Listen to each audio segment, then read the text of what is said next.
அருமையான கிறிஸ்துவுக்கு பிரியமானவர்களே, ஆண்டவர் சொன்ன அவருடைய வாக்குத்தத்தங்களுக்கும் காலங்கள் கடந்து போகிற அந்த சூழ்நிலைக்கும் பெரிய வித்தியாசங்கள் இருக்கிறது இந்த நாட்களிலே நாம் பார்த்து கொண்டே இருக்கிறோம்.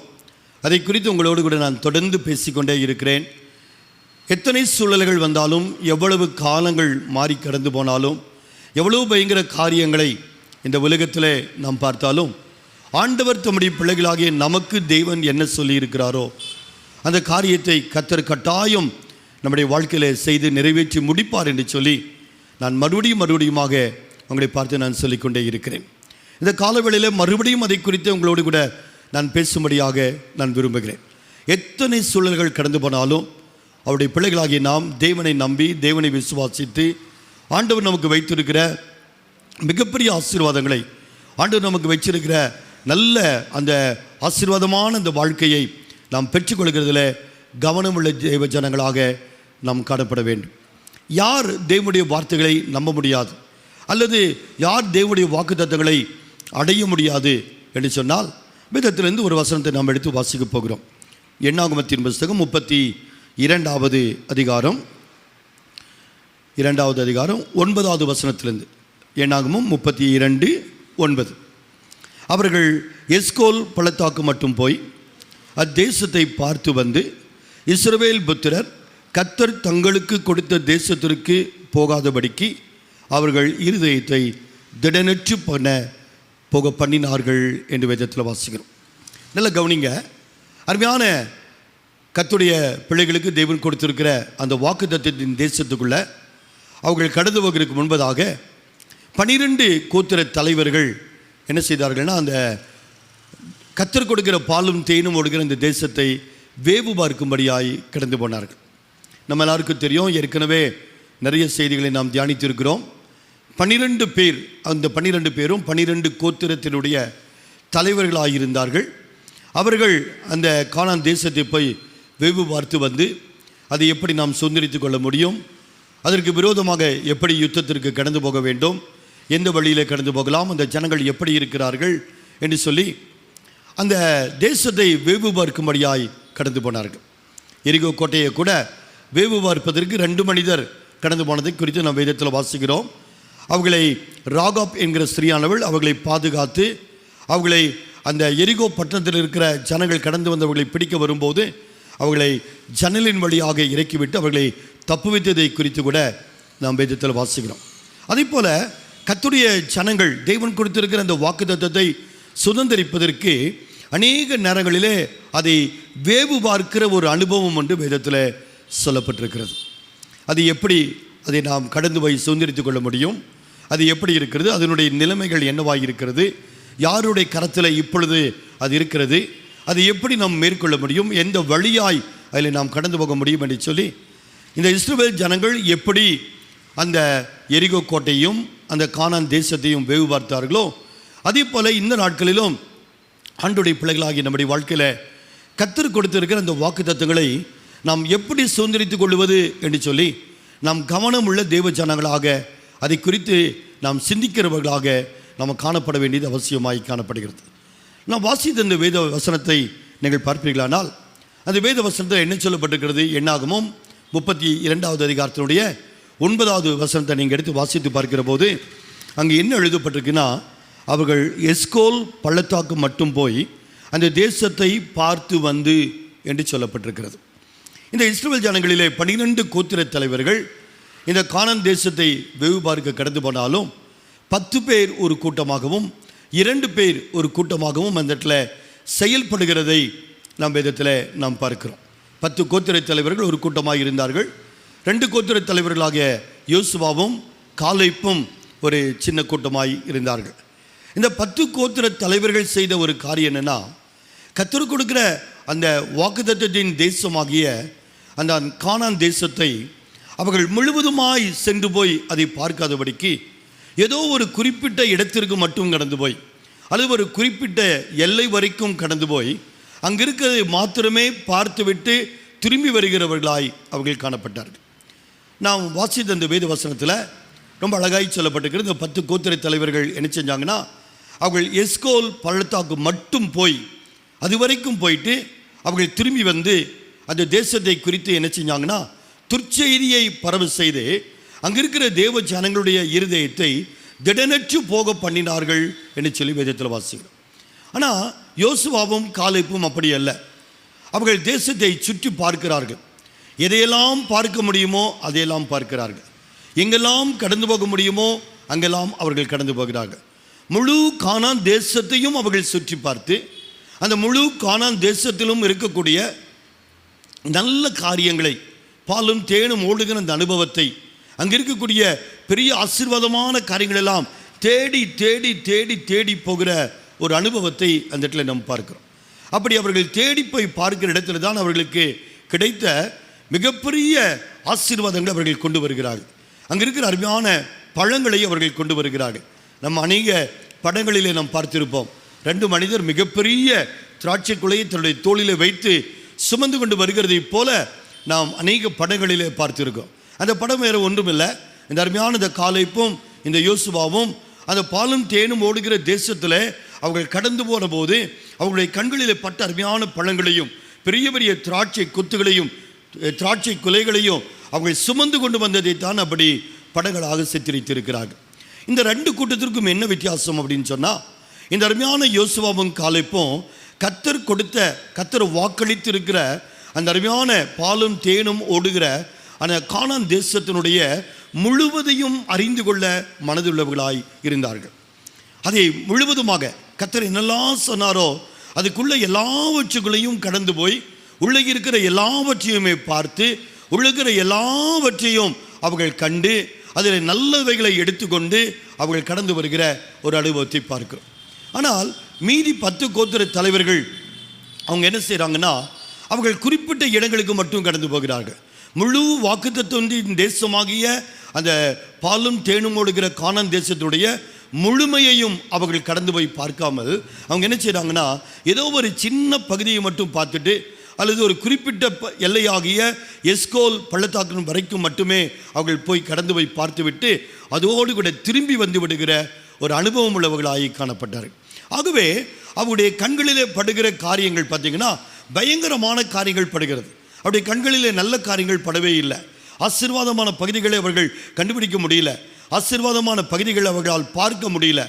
சில ஒரு வித்தியாசமான காரியங்களையே, பிரச்சனை உள்ள காரியங்களையே அவர்கள் பார்த்து விட்டு அதோடு கூட அவர்கள் திரும்பி வருகிறபடினாலே அவர்கள் செய்த காரியம் என்னென்னா, கர்த்தர் வாக்கு கொடுத்திருக்கிற பாலும் தேனும் ஓடுகிற அருமையான இந்த நல்ல தேசத்தை குறித்து நல்ல செய்திகளை சொல்வதற்கு பதிலாக அவர்கள் என்ன செய்கிறாங்கன்னா, அவர்கள் துர்ச்செய்தியை பரப்புகிறவர்களாகி காணப்படுகிறார்கள்.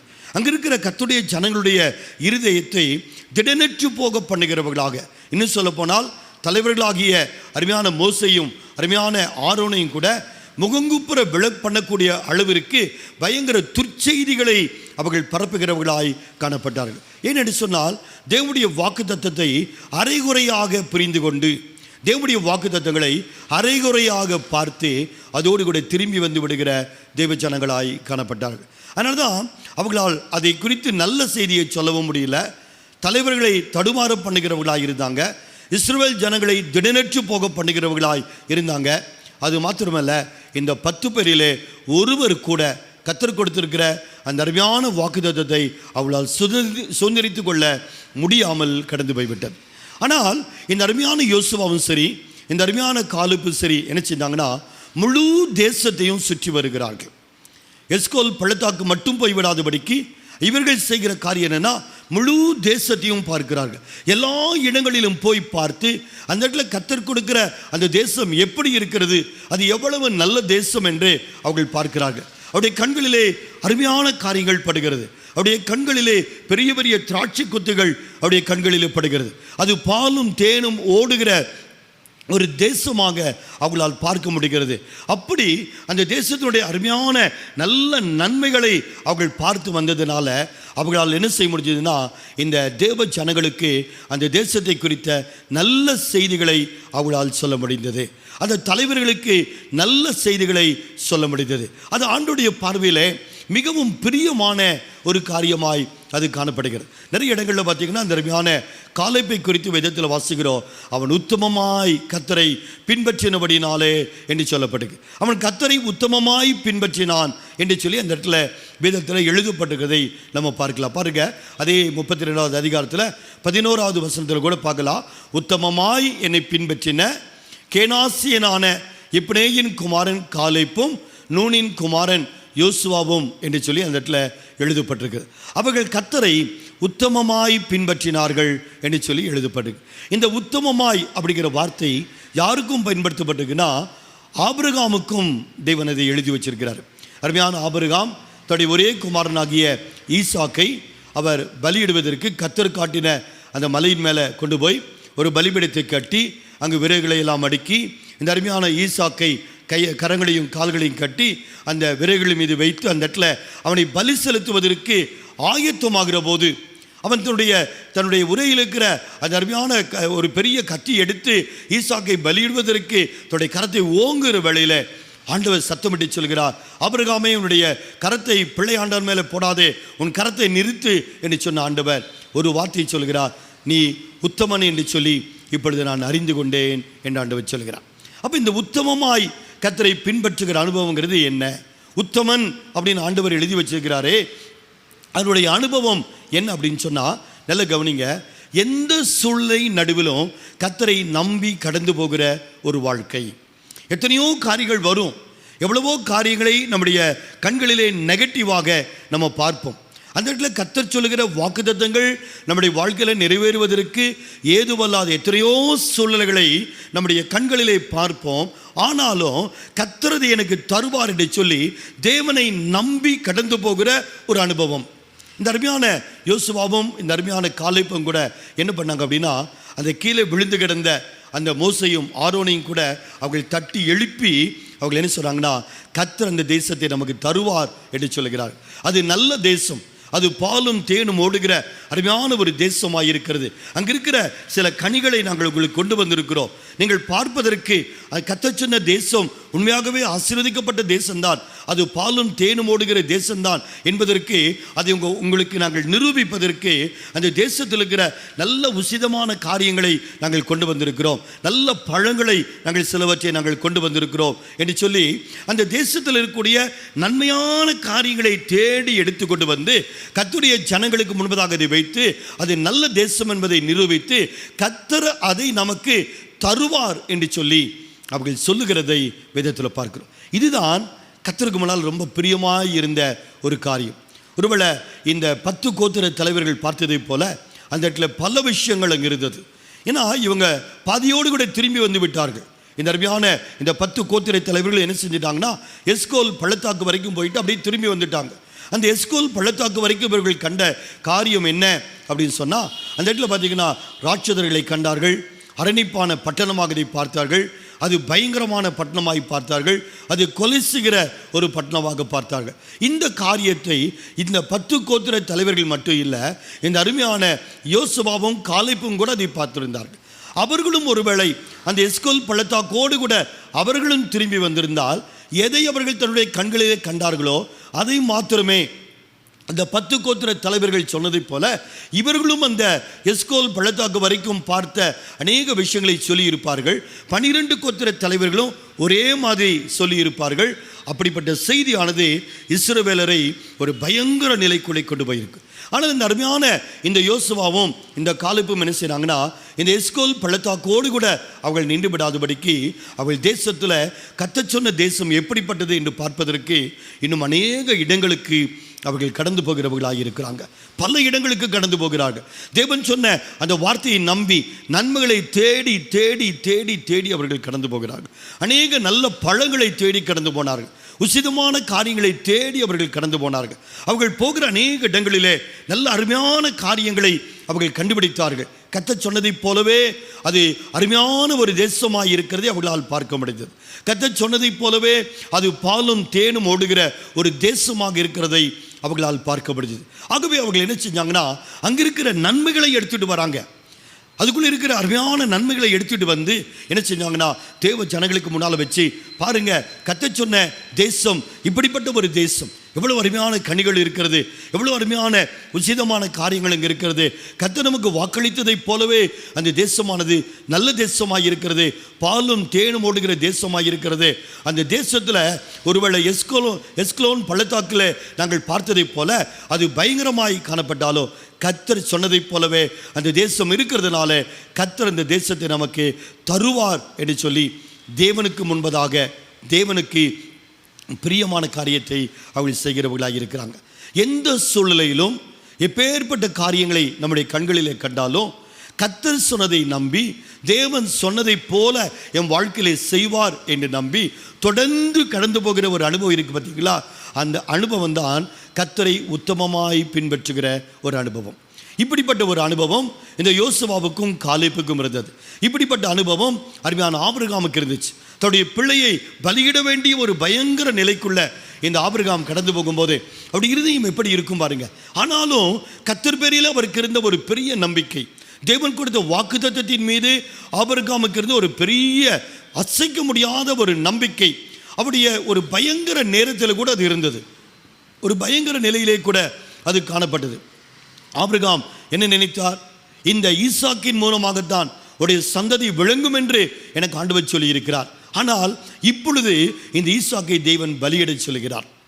என்ன நடந்தாலும் சரி, இந்த ஈசாக்கை நான் பலியிட்டாலும் சரி, தேவன் எனக்கு சொன்ன இந்த ஈசாக்கின் மூலமாகத்தான் உடைய சந்ததி விளங்கும் என்று ஆண்டவர் சொன்ன அந்த வாக்கு தத்துவத்தை என் வாழ்க்கையில் தேவன் நிறைவேற்றியே தீருவார் என்று ஆண்டவரை தன்னுடைய பயங்கர நிலையில கூட நம்பினார் பாருங்க. அதைத்தான் தேவன் என்ன சொல்றார்னா, நீ உத்தமன் என்று கண்டுபிடித்தேன் என்று சொல்லுகிறார். நீ எனக்கு முன்பதாக நீ உத்தமமாய் நடக்கிறாய் என்று இந்த யோசுவாவுக்கும் காலேபுக்கும் தேவன் அதைத்தான் சொல்லுகிறவராய் இருக்கிறார். அருமையான கிறிஸ்துவுக்குள் பிரியமானவர்களே, இந்த நாட்களிலே கர்த்தர் நமக்கு கொடுத்திருக்கிற அருமையான வாக்கு தத்துவம் நமக்கு உண்டு. அப்படி சொன்னார், இந்த தேசத்தை உங்களுக்கு முன்பதாக நான் வைத்திருக்கிறேன், இந்த தேசத்தை நான் ஆசீர்வதித்திருக்கிறேன், இந்த தேசம் நன்மையினாலே நிறைந்திருக்கிறது. எப்படி ஒரு கானான் தேசத்தை குறித்து தேவன் பேசினாரோ அதே போல நம்முடைய தேசத்தை குறித்து, நம்முடைய வாழ்க்கையை குறித்து, இந்த 2022 வருஷத்தை குறித்து ஆண்டவர் நம்மோடு கூட அழகாய் தேவன் பேசியிருக்கிறார். ஆனால் இன்னைக்கு ஆண்டுடைய பிள்ளைகளாகிய நம்முடைய வாழ்க்கையில் இந்த 2022 வருஷத்திற்கென்று தேவன் கொடுத்த அந்த வாக்குத்தத்தத்தின் வருஷம் இருக்கு பாருங்க, தேவன் கொடுத்த அந்த வாக்குத்தத்தத்தின் தேசம் இருக்கு பாருங்க. இதில் நீங்கள் எதை பார்க்கிறீர்கள்? அது எனக்கு ரொம்ப முக்கியமான விஷயம். இன்றைக்கி நான் உங்களோடு கூட பகிர்ந்து கொள்ள விரும்புகிறது அந்த காரியத்தை மட்டுமே உங்களோடு கூட நான் பகிர்ந்து கொள்ள விரும்புகிறேன். எதை நீங்கள் பார்க்கிறீர்கள், எதை நீங்கள் கேட்கிறீர்கள், எதுவரைக்கும் போய் இந்த வருஷத்தை நீங்கள் பார்க்க போகிறீர்கள், எதுவரைக்கும் கடந்து போய் கர்த்தர் உங்களுக்கு கொடுத்த அந்த அருமையான வாக்குத்தத்தத்தை எதுவரைக்கும் நீங்கள் கடந்து போய் வேவு பார்க்க போகிறீர்கள் என்பதுதான் இந்த ஆண்டவரை நீங்கள் எப்படி உத்தமமாய் நீங்கள் பின்பற்றுகிறீர்கள் என்பது அதனால் தான் விளங்கப் போகிறது. இந்த வருஷத்தை ஒருவேளை ஆரம்பத்தில் கடந்து வந்திருக்கிறோம். இந்த வருஷத்தினுடைய ஏறக்குறைய ஒரு 15 நாட்கள் நம்ம இன்னைக்கு கடந்து வந்திருக்கிறோம் என்று வைத்துக்கொண்டால், இந்த 15 நாட்களும் அநேக விதமான நெருக்கங்களை கண்களில் காண்கிறோம். ஒரு பெரிய விசாலம் உண்டாகும் என்று நாம் எதிர்பார்த்திருந்த வேளையில் ஒரு அருமையான சகோதரி கூட சொன்னார், 2 வருஷம் இப்படியே கடந்து போயிடுச்சு, அப்படியே படிப்படியாவது முடிஞ்சிடும்னு நினச்சேன், ஆனால் அது மறுபடியுமாய் வேகம் எடுக்குது, மறுபடியும் ஒரு பயங்கர நிலைக்கு வருது, எப்போதான் இது முடியும் அப்படின்னு என்னை பார்த்து கேட்டார். அப்படி எல்லாரும் நம்ம இது முடிவுக்கு வந்துடும், ஒரு விடுதலை கிடைக்கும், இனி நமக்கு ஒரு விசாலம் உண்டாகும், இனி நம்ம ரொம்ப நல்லா இருப்போம் அப்படின்னு எதிர்பார்க்கிற நேரத்தில் சூழல்கள் மாறுகிறது பாருங்க. இன்னைக்கு அநேகர் நம்ம என்ன பண்ணிடுறோம்னா, இதை மட்டுமே பார்த்துவிட்டு தேவன் நமக்கு கொடுக்கிற வாக்குத்தத்தத்தை குறித்து ஒரு பெரிய ரிப்போர்ட்டு கொடுக்கிறவர்களாய் மாறிவிடுகிறோம். இன்னைக்கு நடக்கிற விஷயத்தை மட்டுமே பார்த்துட்டு, இன்னைக்கு பரவிக்கொண்டிருக்கிற இந்த ஒமைக்ரான் அப்படிங்கிற இந்த கொரோனாவினுடைய இன்னொரு வகை குறித்து காதுகளிலே கேட்குற மாதிரிங்க, இந்த அளவோடு கூட திரும்பி வந்து தேவனுடைய வாக்குத்தத்தத்தை குறித்து பேசுகிறோம். இன்னைக்கு தேசத்தில் நடக்கிற அநேக விதமான எதிர்ப்புகள், தேசத்தில் இன்னைக்கு அடைக்கப்படுகிற நிலைகள் தான் பார்க்கிறோம். ஆண்டவர் சொன்னார், இந்த தேசத்தை திறந்து வைத்திருக்கிறேன் அப்படின்னு ஆண்டவர் சொன்னார். ஆனால் தேசம் அடைக்கப்படுகிறது பார்க்குறோம். அது அடைக்கப்பட்டதை பார்த்த உடனே அப்படியே திரும்பி வந்து ஒரு ரிப்போர்ட் கொடுக்குறோம், அந்த தேசத்தை குறித்து ஒரு ரிப்போர்ட் கொடுக்குறோம். அப்படிப்பட்ட நிலையிலிருந்து திரும்பி வந்து கர்த்தர் கொடுத்த வாக்குத்தத்தங்களை குறித்து ஒரு ரிப்போர்ட் கொடுக்குறோம். என்ன ரிப்போர்ட் நம்மளால கொடுக்க முடியும்? கட்டாயம் நம்ம என்ன செய்ய போகிறோம்னா, இது ஒன்றும் நடக்க போகிறது இல்லைங்க, ஏற்கனவே தேசம் அடைக்கப்பட்டுருச்சு அப்படின்னு நம்ம சொல்ல போகிறோம். இதில் ஒரு நன்மையும் வராதுங்க. நாளுக்கு நாள் பயங்கரமாக இருக்கிறது. நாளுக்கு நாள் அநேக ஜனங்கள் வியாதியில் சிக்கி கொண்டிருக்கிறாங்க. ஒரு விடுதலையும் வரப்போகிறது இல்லை அப்படின்னு சொல்லி நம்ம சொல்லுகிற விழா இருக்க போகிறோம். இது என்ன செய்யும் அப்படின்னா, கர்த்தருடைய வாக்குத்தத்தத்தை சுதந்திரித்து கொண்டிருக்கிற, கர்த்தருடைய வாக்குத்தத்தத்தை பெற்றிருக்கிற தேவ ஜனங்களுடைய இருதயத்தை திடனற்று போக பண்ணுகிற ஒரு விஷயமாக தான் இருக்கும். அப்படிப்பட்ட ஒரு விஷயமாக தான் இருக்கும். ஏன் அப்படின்னா, இவர்கள் முழுவதும் கடந்து போய் இந்த வருஷம் முழுவதையும் ஆராய்ந்து பார்த்து, இந்த வருஷம் முழுவதும் ஒரு வேவு பார்த்து, அல்லது தேவன் கொடுத்திருக்கிற வாக்குத்தத்தத்துக்குள்ள முழுவதுமாய் கடந்து போய் கர்த்தர் வச்சிருக்கிற காரியங்கள் எப்படி இருக்குங்கிறத முழுவதும் ஆராய்ந்து பார்க்காமல், கடைசி வரைக்கும் போய் அங்கே இருக்கிற நன்மைகளை கண்டுபிடிக்காம, அதற்குள்ளே கடந்து போய் அது பாலும் தேனும் ஓடுகிற ஒன்றாக இருக்கிறது என்பதை கண்டுபிடிக்க முடியாமல், அல்லது அங்கே இருக்கிற ஒரு ஆசீர்வாதத்தை அவங்களால் கண்டுபிடிக்க முடியாமல், ஏதோ கண்களிலே பட்ட ஒன்றை மாத்திரம் பார்த்துவிட்டு பேசுகிற ஒரு அனுபவம், ஏதோ ஒரு குறிப்பிட்ட எல்லை வரைக்கும் சில நாட்கள் வரைக்குமே அப்படி கடந்து போய்விட்டு அப்படியே அதோடு கூட அந்த அனுபவத்தோடு கூட அந்த எல்லையோடு கூட திரும்பி வந்து விடுகிற ஒரு அனுபவம். அப்படிப்பட்டவர்களால் என்ன செய்ய முடியாதுன்னா, தேவன் நமக்கு கொடுத்திருக்கிற வாக்குத்தத்தத்தினுடைய மேன்மை குறித்து பேச முடியாது. தேவன் கொடுத்திருக்கிற ஆசீர்வாதங்களை குறித்து பேசவே முடியாது. கண்களிலே கண்ட சில பயங்கர விஷயங்களை மட்டுமே பேசுகிறவர்களாக இருப்பாங்க. அது என்ன செஞ்சிடும் அப்படின்னா, முழு திருச்சபையையும் ஆடி போக பண்ணும். ஊழியர்களை கூட முகங்கூப்புற விழ பண்ணிவிடும். நம்முடைய இருதயத்தை திடனற்று போக பண்ணிவிடும். அது மாத்திரமல்ல, அவர்களும் அந்த வாக்குத்தத்தத்துக்குள்ளே சுதந்திரித்து கொள்ள முடியாதபடிக்கு அது கடந்து போய் விடுகிற ஒன்றாயிருக்கும். ஆனால் கர்த்தரை உத்தமமாய் பின்பற்றின இந்த யோசுவாவும் காலேப்பும் என்று சொல்லி வேதத்தில் வாசிக்கிறோம். அவர்கள் தேவனை எப்படி உத்தமமாய் பின்பற்றினார்கள்? பயங்கர காரியங்களை கண்டாலும் அவர்கள் சொன்னாங்க, கர்த்தர் நம்ம மேலே பிரியமாய் இருந்தால் தேவன் இந்த தேசத்தை நமக்கு கொடுப்பார். அவங்க சொல்கிறாங்க, இந்த தேசம் அருமையான ஒரு தேசமாக இருக்கிறது. ஆனால் அது பாலும் தேனும் ஓடுகிற தேசமாக இருக்கிறது. அதில் அருமையான கனிகள் இருக்கிறது. அதனால் சில கனிகளை நாங்கள் பறித்து கொண்டு வந்திருக்கிறோம். இங்கே பாருங்கள், அது எவ்வளவு உசிதமான ஒரு தேசமாய், எவ்வளவு நன்மை நிறைந்த ஒரு காரியமாக இருக்கிறது அப்படின்னு பாருங்கன்னு காட்டினாலும், இன்னொரு பக்கம் பார்த்தீங்கன்னா அந்த ஆசீர்வாதங்களை தேவ ஜனங்கள் எடுத்துக்கொள்ள முடியாதபடிக்கு அதை காத்து கொண்டிருக்கிற ராட்சதர்கள் அங்கே இருக்கிறாங்க. அதை காத்து கொண்டிருக்கிற அரணிப்பான பட்டணங்கள் அங்கே இருக்கிறது. அது கொலை செய்கிற பட்டணமாக இருக்கிறது. ஆனால் அப்படிப்பட்ட இடத்துல அவங்க சொல்லுகிறாங்க, இது ஒரு ஆசீர்வாதமான ஒரு தேசம், இது நன்மை நிறைந்த ஒரு தேசம், இது அருமையான பாலும் தேனும் ஓடுகிற ஒரு தேசம், இது அதில் ஏராளமான அருமையான கனிகள் இருக்கிறது. அதில் உங்களுடைய பார்வைக்காக, நீங்கள் அதை நம்புவதற்காக, நீங்கள் அதை விசுவாசிப்பதற்காக சில ஆசீர்வாதங்களை நாங்கள் எடுத்துக்கொண்டு வந்திருக்கிறோம் அப்படின்னு சொல்லிட்டு அவங்க சொல்கிறாங்க, கர்த்தர் சொன்னபடி தேவன் இந்த தேசத்தை நமக்கு தருவார். எத்தனை ராட்சதர்கள் அங்கே இருந்தாலும் சரி, அது எவ்வளவு அரணிப்பான பட்டணமாய் இருந்தாலும் சரி, அதுக்குள்ளே கடந்து போக முடியாத அளவிற்கு மிகப்பெரிய கோட்டை சுவர்களினாலே அது கட்டப்பட்டிருக்கிற ஒரு தேசமாக இருந்தாலும் சரி, உள்ளே போகிற எந்த ஒரு மனிதனையோ உயிரோடு கூட வைக்காதபடிக்கு அந்த மனிதர்களை அழித்து போடுகிற ஒரு தேசமாக, அவர்களை கொலை செய்கிற ஒரு தேசமாக, அவர்களை நிர்மூலம் பண்ணுகிற ஒரு தேசமாக அது காணப்பட்டாலும் அங்கு சூழ்நிலைகள் அப்படி இருந்தாலும், இந்த பாலும் தேனும் ஓடுகிற ஆசீர்வதிக்கப்பட்ட இந்த தேசமாகிய இந்த நன்மை நிறைந்த இந்த தேசத்தை இவைகள் எல்லா சூழல்களை தாண்டி தேவன் எங்களுக்கு கொடுப்பார், நமக்கு கொடுப்பார் என்று சொல்லி அருமையான இந்த காலேப்பும் இந்த யோசுவாவும் சொல்லுகிறார்கள். இன்னைக்கு ஆண்டவருடைய பிள்ளைகளாகிய நம்முடைய வாழ்க்கையில் இந்த அனுபவம் வேணும். இதைத்தான் கர்த்தர் சொன்னார், அவன் வேறு ஆவியுள்ளவனாய் இருக்கிறான். பார்க்கறது மட்டுமே பேசுகிற ஒரு வாழ்க்கை அல்ல. அங்கே இருக்கிற பாதி வரைக்கும் போய் அறகுறையாய் விளங்கி கொண்டு, அறகுறையாய் வாக்குத்தத்தத்தை புரிந்து கொண்டு, அறகுறையாய் அந்த தேசத்தை பார்த்துவிட்டு ஏதோ ஒரு துர்ச்சியை பரப்பிவிட்டு போகிற ஒரு வாழ்க்கை அல்ல தேவ ஜனத்தினுடைய வாழ்க்கை. அப்படிப்பட்ட ஒரு வாழ்க்கை அல்ல. வாக்குத்தத்தங்களை பெற்றுக்கொண்ட தேவ ஜனங்களுடைய வாழ்க்கை என்று சொல்கிறது, அது முழுமைக்குள்ளேயும் கடந்து போய் பார்க்கிற ஒரு வாழ்க்கை. கர்த்தர் சொன்ன வாக்குத்தத்தத்தினுடைய கடைசி எல்லை வரைக்கும் கடந்து போய் ஆண்டவர் வச்சிருக்கிற ஆசீர்வாதங்களை நம்முடைய கண்களிலே காண்கிற ஒரு அனுபவம் நிறைந்த ஒரு வாழ்க்கை. தர்மியான காலவெளியில் உங்களை பார்த்து சொல்கிறேன், கர்த்தர் இந்த வருஷத்தில் நமக்கு தேவன் கொடுத்த வாக்குத்தத்தம் இருக்கு பாருங்க, அந்த வாக்குத்தத்தத்தை அரைகுறையாய் புரிந்து கொள்ளாமல், அல்லது ஏதோ கொஞ்ச தூரம் உள்ள போய் ஏதோ நடக்கிற சில காரியத்தை மட்டும் பார்த்து விட்டு அதை குறித்து அதை வச்சுட்டு முழு வருஷமும் இப்படித்தான் இருக்கும் என்று ஒரு அரைகுறை ரிப்போர்ட் கொடுக்கிற ஒரு வாழ்க்கை அல்ல தேவ ஜனத்தினுடைய வாழ்க்கை. கர்த்தருடைய ஜனம் எப்படி இருக்கணும், தேவனுடைய வாக்குத்தத்தங்களை பெற்றுக்கொண்ட தேவ ஜனத்தினுடைய வாழ்க்கை எப்படி இருக்கணும் என்று சொன்னால் தேவன் கொடுத்த வாக்குத்தத்தத்தினுடைய முழுமையையும் கடந்து போகிற ஒரு அனுபவம். அதுக்குள்ளே உள்ளே ஆழங்களுக்குள்ளே கடந்து போய் கர்த்தர் சொன்னது எப்படி இருக்கிறது என்று அந்த ஆசீர்வாதங்களை கண்களிலே காண்கிற ஒரு வாழ்க்கை.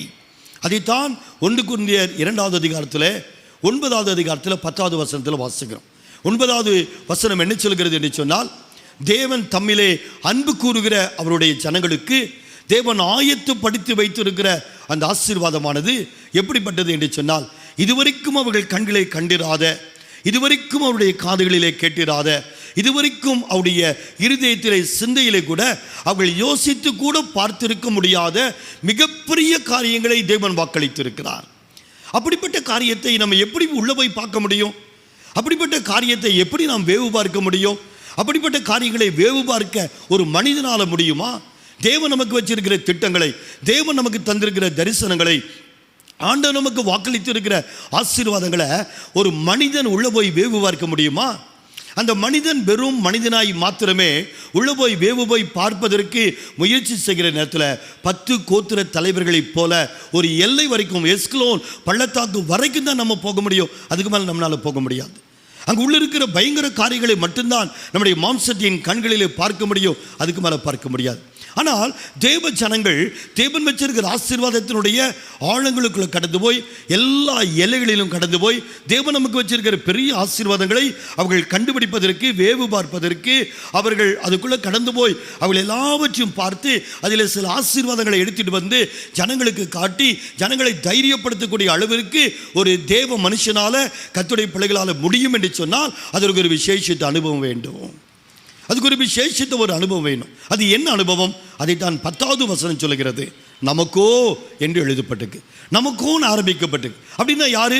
தேவனுடைய வாக்குத்தத்தத்தை பெற்றுக்கொண்ட காலைப்பை போல வேறே ஆவியுள்ள தேவ ஜனங்களாகிய நமக்கோ, ஒரு வித்தியாசமான ஆவியுள்ளவர்களாகிய, தேவனை எந்த நிலையிலும் நம்புவதற்கு ஆயத்தமாயிருக்கிற அவருடைய பிள்ளைகளாகிய நமக்கோ, எந்த சூழலின் நடுவிலும் கர்த்தர் நமக்கு அந்த வாக்குத்தத்தத்தின் எல்லைகளை, தேவன் தம்முடைய ஆசீர்வாதத்தை முழுமையாக 100% எனக்கு தேவன் கொடுக்கிறதுக்கு தேவன் வல்லமையுள்ளவராய் இருக்கிறார் என்று எந்த நிலையிலும், எவ்வளவு பாதிப்பான நிலையிலும், எவ்வளவு எதிர்மறையான சூழல்கள் கடந்து வந்தாலும், எவ்வளவு நம்மை பயப்படுத்தக்கூடிய காரியங்கள் அங்கிருந்தாலும் கர்த்தர் எனக்கு கொடுப்பார் என்று சொல்லுகிற நமக்கோ தேவன் என்ன செய்கிறார்னா தம்முடைய ஆவியினாலே அதை வெளிப்படுத்துகிறவராக இருக்கிறார்.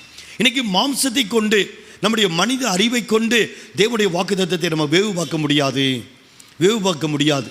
தேவனுடைய வாக்குத்தத்தங்களை ஆராய்ந்து பார்க்கணும்னா தேவனுடைய வாக்குத்தத்தத்தினுடைய கடைசி எல்லை வரைக்கும் கடந்து போய் அதுக்குள்ளே தேவன் வச்சிருக்கிற பெரிய ஆசீர்வாதங்களை காண வேண்டும் என்று சொன்னால், அதுக்குள்ளே இருக்கிற பாலும் தேனும் ஓடுகிற அனுபவங்களை காண வேண்டும் என்று சொன்னால், அதுக்குள்ளே இருக்கிற அருமையான பழங்களையும் அதுக்குள்ளே இருக்கிற அருமையான கனிவகைகளையும் பார்க்க வேண்டும் என்று சொன்னால், அதிலிருந்து கொஞ்சத்தை எடுத்துட்டு வந்து தேவ ஜனங்களை தைரியப்படுத்தி அவளை தட்டி கொடுத்து தேவனுடைய வாக்குத்தத்தத்தினுடைய ஆழங்களுக்குள்ள இழுத்து கொண்டு போக வேண்டும் என்று சொன்னால், ஒரு மனிதன் கர்த்தருடைய ஆவியானவராகிய தேவனுடைய பரிசுத்த ஆவியானவரை கொண்டு என்ன செய்யணும்? தேவனுடைய வாக்குத்தத்தங்களை அவர்கள் ஆராய்ந்து பார்க்க வேண்டும். தேவனுடைய பார்வையிலே, ஆவியானவர் பார்க்கிற விதத்தில், ஆவியானவரின் மூலமாக தேவனுடைய வாக்குத்தத்தங்களை வேவு பார்க்க ஒரு மனிதன் கற்றுக்கொள்கிற போது அந்த மனிதன் என்ன செய்வான்னா பாதியிலே திரும்பி வர மாட்டான். ஒரு குறிப்பிட்ட எல்லை வரைக்கும் போயிட்டு அங்கே இருக்கிற பிரச்சனையை மட்டும் பார்த்துட்டு, அங்கே இருக்கிற பயங்கர காரியங்களை மட்டும் பார்த்துட்டு அப்படியே திரும்பி வந்து ஒரு துர்ச்செய்தியை பரப்புகிற வாழ்க்கை அல்ல. பரிசுத்த ஆவியானவரின் வழியாக, பரிசுத்த ஆவியானுடைய ஒத்தாசையோடு கூட, பரிசுத்த ஆவியானவரின் மூலமாக ஒரு மனிதன் தேவன் கொடுக்கிற வாக்குத்தத்தங்களை அவன் ஆராய்ந்து பார்க்க போகிற போது, அதுக்குள்ளே கடந்து போய் வேவு பார்க்க கடந்து போகிற போது அவருடைய கண்களுக்கு முன்பதாக ஆவியானவர் என்ன செய்வார்னா அநேக காரியங்களை கொண்டு வந்து முன்னால் வைப்பார். வேதத்தில் ஏசாயா 45 வாசிக்கிறதை போல அந்த காலத்தில் இருக்கிற பொக்கிஷங்களையும் ஒளிப்படத்தில் புதையல்களையும் அவருக்கு உனக்கு முன்னால் கொண்டு வந்து வைப்பாராம். இருப்பு தாழ்பாடுகளை முறிக்கிற தேவன், வெண்கல கதவுகளை உடைக்கிற ஒரு தேவன், கோணலானவைகளை செவ்வையாக்குகிற ஒரு தேவன். அந்த ஆவியானவர் நம்ம கூட இருந்தார்னா என்ன நடக்கும் அப்படின்னா, தேவனுடைய வாக்குத்தத்தங்களை நீங்கள் ஆராய்ந்து பார்க்கிற போது, தேவனுடைய வாக்குத்தத்தங்களை பெற்றுக்கொண்டு அதுக்குள்ளே பிரயாணமாய் கடந்து போகிறதுக்கு நீங்கள் ஆயத்தமாகிற போது தேவன் அதுக்குள்ளே இருக்கிற மேன்மையானவைகளை தேவன் உங்களுக்கு காட்டுவார். அதுக்குள்ளே இருக்கிற ஆசீர்வாதங்களை தேவன் காட்டுவார். அது ஒரு பக்கம் பயங்கரங்களை மாம்சத்தின் கண்களை பார்ப்பீங்க. ஆனால் அதே நேரத்தில் ஆவியானவர் என்ன செய்வார்னா தேவன் சொன்ன வாக்குத்தத்தத்துக்குள்ளே இருக்கிற அருமையான காரியங்கள் எல்லாம் நம்முடைய கண்களுக்கு முன்னால் காட்டி இதை உனக்கு தேவன் தருவார் என்று சொல்லுவார். தேவன் மேலே ஒரு பெரிய நம்பிக்கை வரும். காலேப்பை போல வேறு ஆவியுள்ளவர்களாய் நம்ம மாறுவோம். காலேப்பை போல கர்த்தரை பாதகமான சூழலின் நடுவிலும் தேவனை நம்பி நடக்கிற, கர்த்தரை உத்தமமாய் பின்பற்றுகிற ஒரு வாழ்க்கை ஒன்று ஆண்டவருடைய பிள்ளைகளாகிய நமக்கு கட்டாயம் கடந்து வரும். ஏனென்று சொன்னால் தேவனுடைய வாக்குத்தத்தங்கள் அது தேவன் சொன்ன ஒன்று. ஒருவேளை தேவன் வாக்குத்தத்தங்களை கொடுக்கும்போது அங்கு காரியங்கள் அப்படி இருக்கலாம், அப்படி இல்லாமல் இருக்கலாம். ஆண்டவர் ஆபிரகாமுக்கு வாக்குத்தத்தங்களை கொடுக்கிற போது ஆபிரகாமுடைய நிலைமை என்ன தெரியுமா? ஒரு இடத்திற்கு அருமையான ஆபிரகாமும் அவருடைய குடும்பமும் கடந்து வந்து கொண்டிருக்கிறது. ஒரு இடத்துக்கு கடந்து வருகிறார். அவர்களுக்கு திரளான மந்தை இருக்கிறது. அந்த இடத்துல பார்த்தீங்கன்னா லோத்தினுடைய மெய்ப்பர்களுக்கும் ஆபிரகாமுடைய மெய்ப்பர்களுக்கும் பயங்கர வாக்குவாதம் வந்து விட்டது. ஏனென்று சொன்னால் அந்த மந்தைக்கு, அந்த ஆடு மாடுகளுக்கு நல்ல புல் பத்தவில்லை. அதனால் ஆபிரகாம் என்ன சொன்னார் அப்படின்னா, தன்னுடைய லோத்தை பார்த்து சொல்லுகிறார், நம்ம சகோதரர்கள், நமக்குள்ள வாக்குவாதம் வேண்டாம், நமக்குள்ள பிரச்சனை வேண்டாம். அதனால் நீ என்ன செய், நீ உனக்கு எந்த இடம் வேண்டுமோ அதை நீ தெரிந்து கொள். இந்த தேசம் உனக்கு முன்பதாக இருக்கிறது.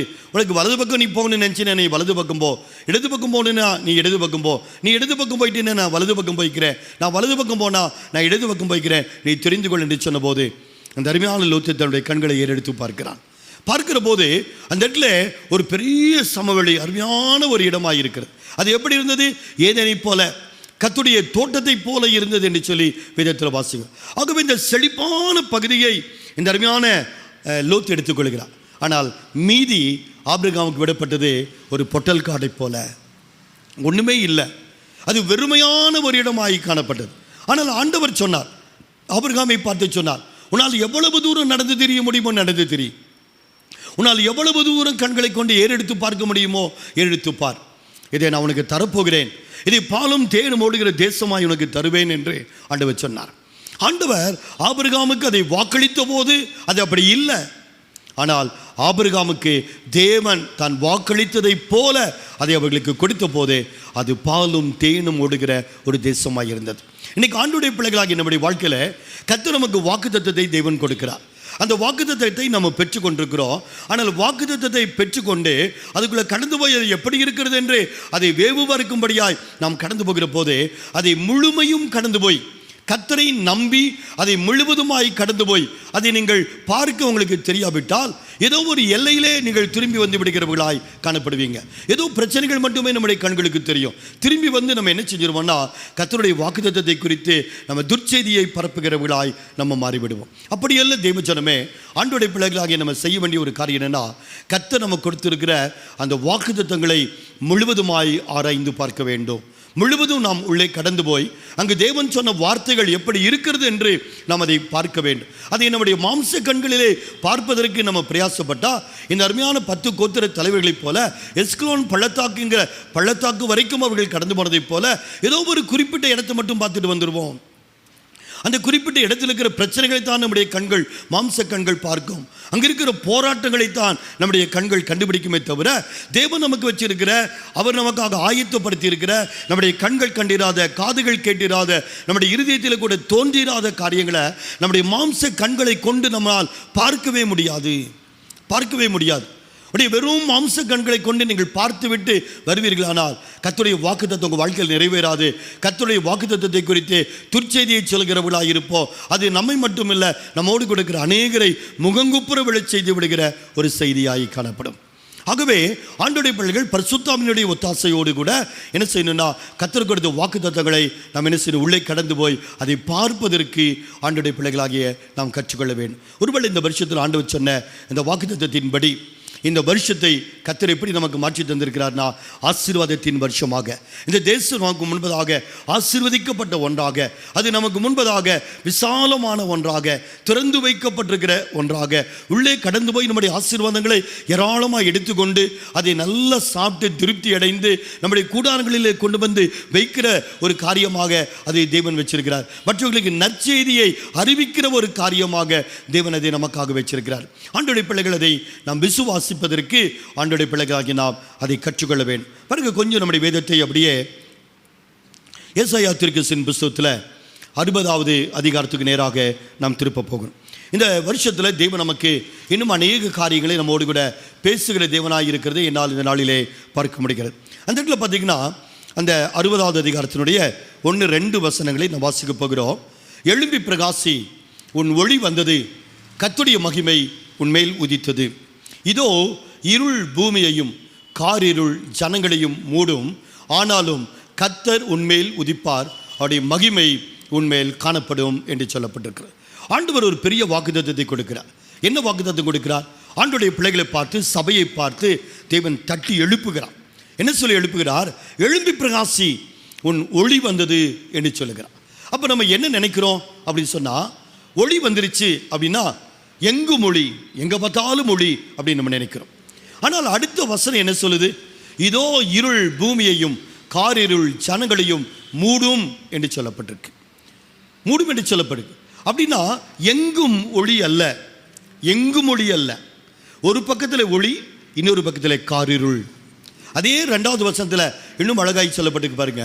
இதோ இருள் பூமியையும் காரிருள் ஜனங்களையும் மூடும், ஆனாலும் கர்த்தர் என்ன செய்வாரா? உன்மேல் உதிப்பார், கர்த்தருடைய மகிமை உன்மேல் காணப்படும். அப்படின்னா இங்கே 2 பிரிக்கப்பட்டிருக்கிற ஒரு ஒளி, 2 பிரிக்கப்பட்டிருக்கிற வாக்குத்தத்தம், 2 பிரிக்கப்பட்டிருக்கிற அனுபவங்கள் இங்கு சொல்லப்பட்டிருக்கிறது. ஒன்று என்னன்னா, இந்த உலகத்தை பொறுத்த வரைக்கும் அது எப்படி இருக்கும் அப்படின்னா, இதோ இருள் பூமியையும் காரிருள் ஜனங்களையும் மூடும். கர்த்தருடைய ஜனங்களுக்கு என்ன வாக்குத்தத்தம்? கர்த்தர் உன்மேல் உதிப்பார், தேவனுடைய மகிமை உன்மேல் காணப்படுகிறது. கர்த்தருடைய மகிமை உன் மேலே வருதுனால நீ எழும்பி பிரகாசி. இது உனக்கு எழும்பி பிரகாசிக்கிற ஒரு நேரம். இது கர்த்தருடைய மகிமை உன் மேலே காணப்படுகிற ஒரு நேரம் இது. ஆனால் உலகத்திற்கு இது எப்படிப்பட்ட நேரமாக இருக்கிறது அப்படின்னா, ஒரு காரிருளின் நேரமாயிருக்கு. இன்னைக்கு நிறைய நேரங்களில் கர்த்தருடைய பிள்ளைகள் நம்ம என்ன செய்யறது இல்லைன்னா, நம்ம மேலே தேவன் வச்சிருக்கிற மகிமையை, நம்ம மீது தேவன் வச்சிருக்கிற ஒளியை நம்ம பார்க்காம இந்த உலகத்தில் வருகிற காரிருளை தான் அதிகமாகி நம்ம பார்க்கிறோம். இந்த உலகத்தில் வருகிற பயங்கர சூழல்களை கண்டு, காரிருளை கண்டு நம்முடைய வாழ்க்கையும் அப்படித்தான் இருக்கும், நம்முடைய வாழ்க்கையும் அதில் தான் கடந்து போகிறது என்று சொல்லி நிறைய நேரங்களில் நினைத்து கொள்கிறதுனால தேவன் நமக்கு வச்சிருக்கிற ஒளியை நம்மளால் நிறைய நேரத்தில் கண்டுபிடிக்க முடியல. தேவன் நமக்கு வச்சிருக்கிற மகிமையை ஆண்டவருடைய பிள்ளைகள் நம்ம கண்டுபிடிக்க முடியல. நல்ல கவனிங்க, இஸ்ரவேல் ஜனங்களை ஆண்டவர் எகிப்திலிருந்து ஆண்டவர் அழைத்து கொண்டு வந்த அந்த காலத்தில், அந்த எகிப்து தேசத்தில் பார்த்தீங்கன்னா 10 வாதைகள் அங்கு காணப்பட்டது. 10 வாதைகள் இருந்தது. ஒரு வாதையாகிலும் சாதாரணமான ஒரு வாதையாகில, 10 வாதையும் பயங்கரமாக இருந்தது. அது தேசம் முழுவதையும் மூடினது. எகிப்து தேசம் முழுவதையும் மூடினது. நல்ல அந்த வார்த்தைகளை நீங்கள் கவனிக்கணும். எகிப்து தேசம் முழுமையையும் மூடினது. தவளைகள் வந்தது பாருங்க.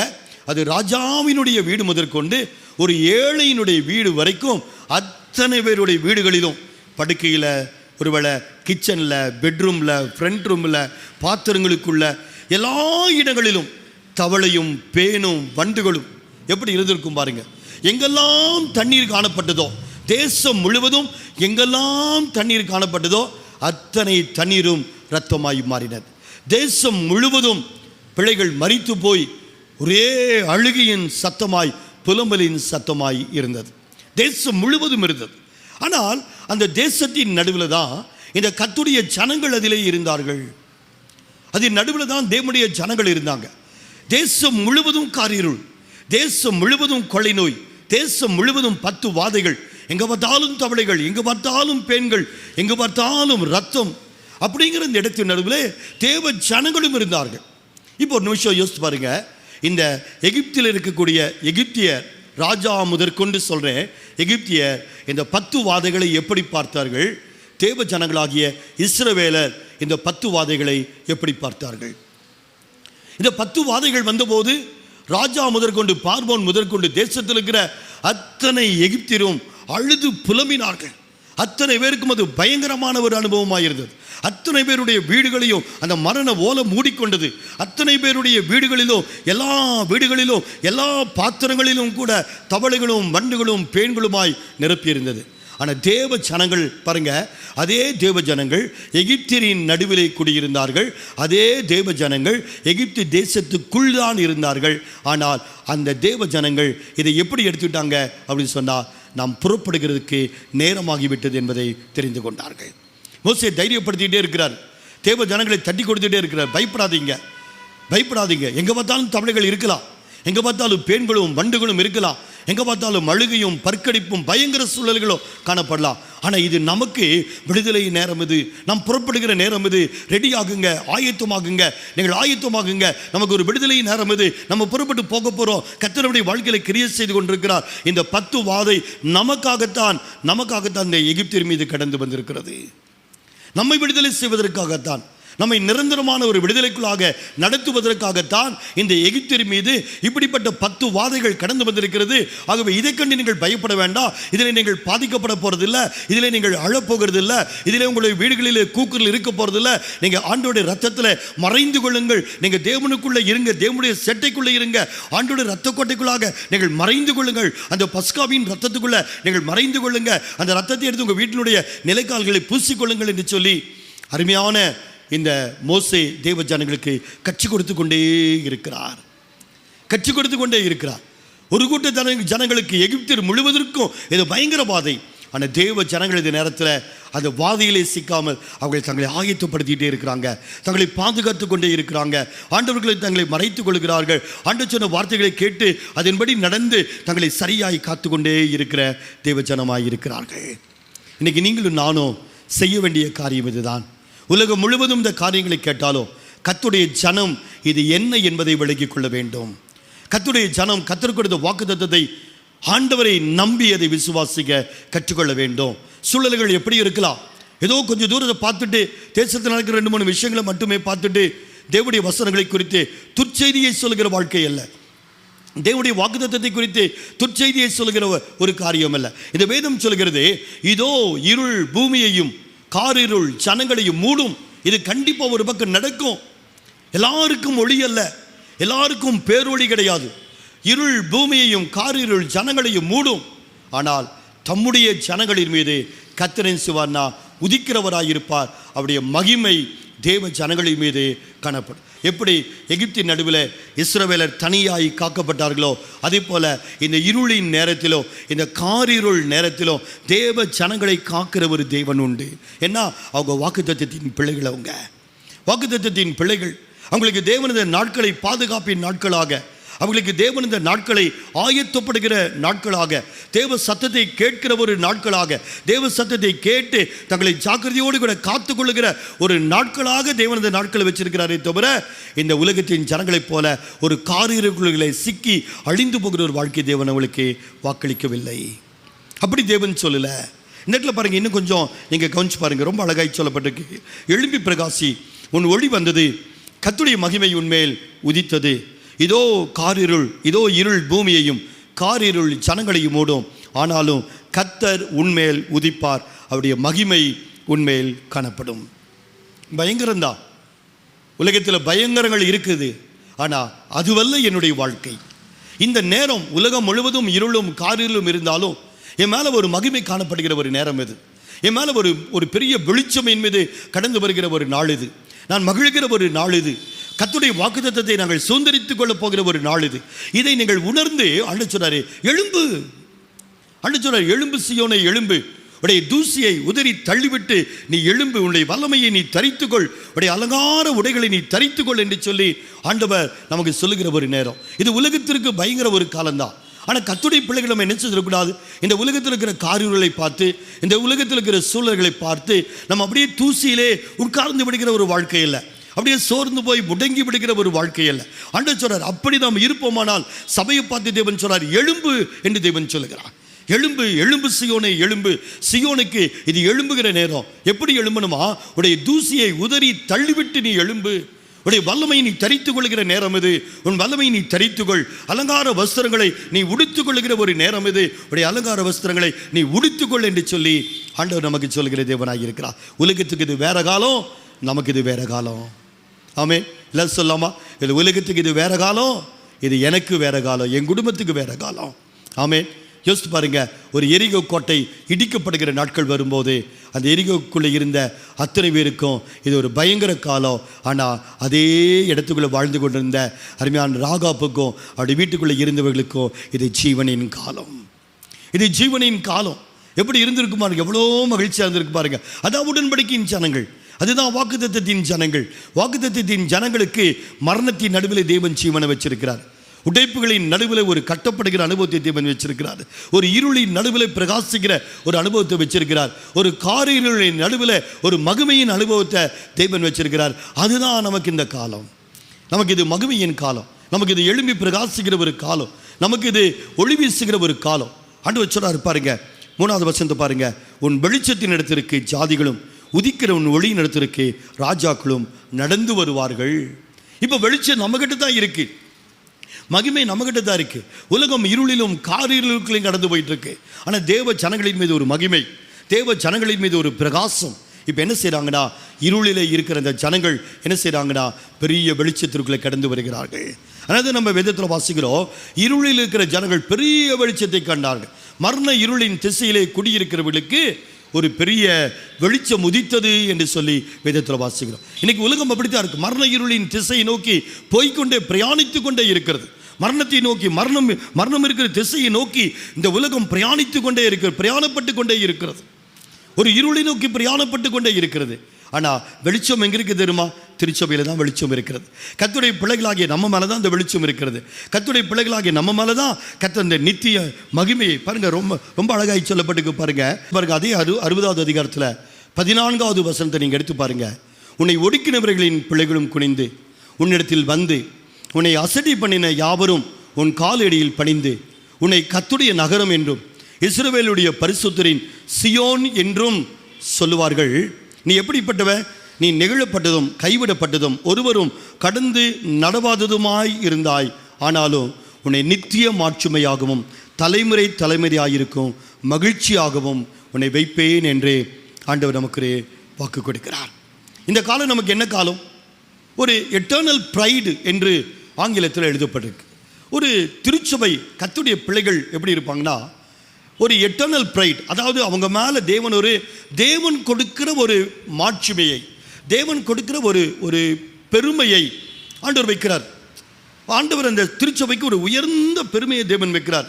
ஒரு உயர்ந்த ஒரு காரியத்தை தேவன் வைக்கிறார். இது எப்படி இருக்குமா? நித்திய மாட்சிமையாக. இது எப்பொழுதுமே சொல்லப்படும். நித்திய காலமாக திருச்சபை தேவன் உயர்த்தினதை, திருச்சபை தேவன் மகிமைப்படுத்தினதை தேவன் எழுதி வச்சிருக்கிறத நித்திய காலமாக சொல்லுவாங்களாம். அதே மாதிரி பாருங்க என்ன சொல்லப்பட்டிருக்கிறது. அது எப்படி இருக்கும்? தலைமுறை தலைமுறையாக இருக்கும் மகிழ்ச்சியாக. எல்லா ஜனங்களுக்கும், ஃபார் ஆல் ஜென்ரேஷன் அப்படின்னு எழுதப்பட்டிருக்கு. எல்லா தலைமுறைகளுக்கும் இது ஒரு மகிழ்ச்சியான ஒரு காரியமாக இருக்கும் என்று சொல்லப்பட்டிருக்கு. அப்படிப்பட்ட ஒரு மேன்மையான அனுபவத்தை தேவன் நமக்கு இந்த நாட்களிலே தேவன் நமக்கு வச்சிருக்கிறார். அதே போல் பாருங்க, நான் 18வது வசனத்திலிருந்து வாசிக்கிறேன். இனி கொடுமை உன் தேசத்திலும் அழிவும் நாசமும் உன் எல்லைகளிலும் கேட்கப்பட மாட்டாது. உன் மதில்களை ரட்சிப்பென்றும் உன் வாசல்களை துதி என்றும் சொல்லுவாய். இனி சூரியன் உனக்கு பகலிலே வெளிச்சமாயிராமலும் சந்திரன் தன் வெளிச்சத்தால் உனக்கு பிரகாசியாமலும் கர்த்தரே உனக்கு நித்திய வெளிச்சமும் உன் தேவனே உனக்கு மகிமையுமாயிருப்பார். உன் சூரியன் இனி அஸ்தமிப்பதும் இல்லை, உன் சந்திரன் மறைவதும் இல்லை. கர்த்தரே உனக்கு நித்திய வெளிச்சமாயிருப்பார். உன் துக்க நாட்கள் முடிந்து போம். ஒரு பெரிய விடுதலையின் நாட்களை தேவன் வச்சிருக்கிறார். ஒருவேளை இந்த நாள், ஒருவேளை இன்னைக்கு பார்க்கிற இந்த காரியங்கள் பயங்கரமாக இருக்கலாம். ஆனால் இந்த கர்த்தர் இந்த வருஷத்தில் நமக்கு ஒரு நித்திய மாட்சிமையை, எல்லா ஜனங்களுக்குள்ளும் கர்த்தருடைய பிள்ளைகளாகி நம்மை ஒரு பெரிய மகிழ்ச்சியின் அடையாளமாக, சபையை ஒரு பெரிய மகிழ்ச்சியின் அடையாளமாக தேவன் வைக்கிறத கர்த்தர் நமக்கு வாக்களிக்கிறவராய் காணப்படுகிறார். இவ்வளவு நாட்கள் நம்முடைய வாழ்க்கை எப்படி இருந்தது?